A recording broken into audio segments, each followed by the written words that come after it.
আমি ঠিক আছে মামা, আমি মাওলানা সাহেবের মাধ্যমে আমাদের নাইমের কাছে দিয়ে দিচ্ছি টাকাটা। যদি এক ট্রাক্টর যেমন ইট ফালাইতে পারে তাহলে জনগণের জন্য বা সেবামূলক কাজটা বা আচ্ছা, আমি এটা আমি করে দেবো ইনশাআল্লাহ। বলছি করে দিব ইনশাল্লাহ, আমরা পাশে আছি। আসসালামু আলাইকুম রহমতুল্লাহি ওয়া বারাকাতুহু। প্রিয় দর্শক, আবারও আমাদের মাঝে মাওলানা মোহাম্মদ মিজানুর রহমান হুজুর আসলো এবং সমাজসেবক পাঁচসং ইয়াকুবপুর ইউনিয়নের কীর্তি সন্তান। আপনারা দেখতেছেন সবসময় ওনাকে আমার ভিডিওতে পাইবেন ইনশাআল্লাহ। সবাই দোয়া করবেন যে সবসময় থাকতে পারে। তো এখন আমি চলে যাব ওনার কাছে, কি জন্য আসলো।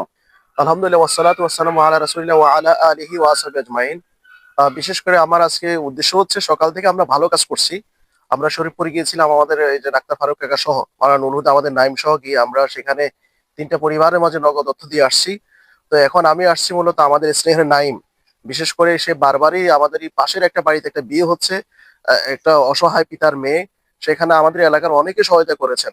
তো সেই হিসাবে আমি নাইমের কাছে এখন 15,000 টাকা দিয়ে দেবো, যাতে করে তাদের এই বিয়েটা সহজ কাজ হয় এবং বিশেষ করে এই আল্লাহ যেন তাদের বিয়েতে বরকত দেয়।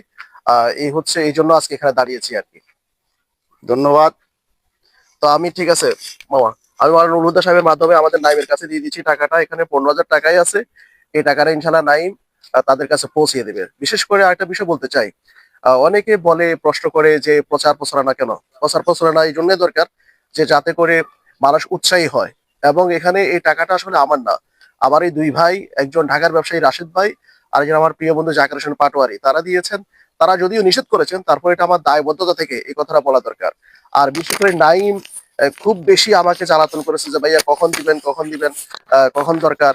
যে এই জন্য সবচেয়ে বড় কথা হচ্ছে আমি নাইমকে আরো উৎসাহিত করি, আর নাইমের জন্য আল্লাহ ভবিষ্যৎ তৌফিক দিয়ে মানুষের কাজ করতে পারে। ধন্যবাদ মিজান হুজুর রহমান ভাইকে এবং ছোট ভাই নাইম রে।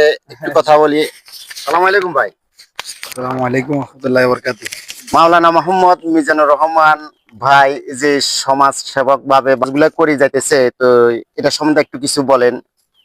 সর্বপ্রথম আমি ভাইয়ের কাছে আসছি। আমরা তো এর আগে অনেকগুলো কাজ করছি, আপনার ভিডিওতে আছে মনে হয় যে আমরা আরো একবার আরো দুই একবার গিয়েছিলাম। আজকে সকালে আলহামদুলিল্লাহ ভাইতে বলছি, আমরা শরীফপুরেও গেছি, 2-3টা ফ্যামিলিতে আমরা কিছু টাকা অনুদান দিয়ে আসছি তাদের ঘর ইয়ার জন্য, কাজ করার জন্য।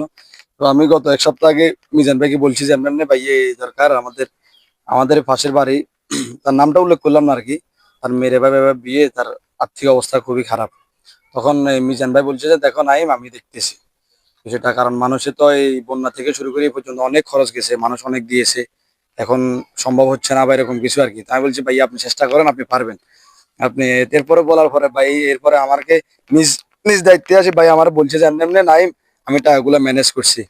তো এরপরে আসার পরে আমি বাইরের প্রতি আমি আন্তরিকভাবে কৃতজ্ঞতা প্রকাশ করছি, কারণ ভাই যে নিজের প্রচেষ্টার মাধ্যমে যে টাকাগুলো ম্যানেজ করছে, এভাবে মানুষ দায়বদ্ধতা নিয়ে আসে না, ঠিক আছে। আর ওই আমরা সবাই নিজ নিজ অবস্থান থেকে চেষ্টা করব যে মানে যারা আর্থিকভাবে দুস্থ এবং যারা আর্থিকভাবে সফলতা নেই তাদের পাশে দাঁড়ানোর জন্য, তাহলে তারা সবাই সফল হবে। আমরাও তাদের প্রতি কাজ করে আমরা নিজেদের মধ্যে একটা আত্মতৃপ্তি পাবো, এটাই। ধন্যবাদ। এবং নাইম ভাই, আপনার যে আমার থেকে একটু কথা বলি, যেমন ফুটবল খেলার এই সাইড দিয়ে যে রাস্তাটা অর্ধেক ভাঙ্গি চলে গেছে, ঠিক আছে না? তো এটা সম্বন্ধে যদি আপনার যে মিজান ভাই তো বা মিজান হুজুর তো অনেক কিছু বা করতেছে, তো এটার উদ্যোগে যদি এক ট্রাক্টর যেমন ইট ফালাইতে পারে তাহলে জনগণের জন্য বা সেবামূলক কাজটা বা আচ্ছা, আমি এটা আমি করে দেবো ইনশাআল্লাহ। মিজান ভাই বলছে করে দিবে ইনশাল্লাহ, আমরা পাশে আছি, সমস্যা নেই। যা হোক, আলহামদুলিল্লাহ, শুনি খুশি হইলাম ধন্যবাদ। আসলে যে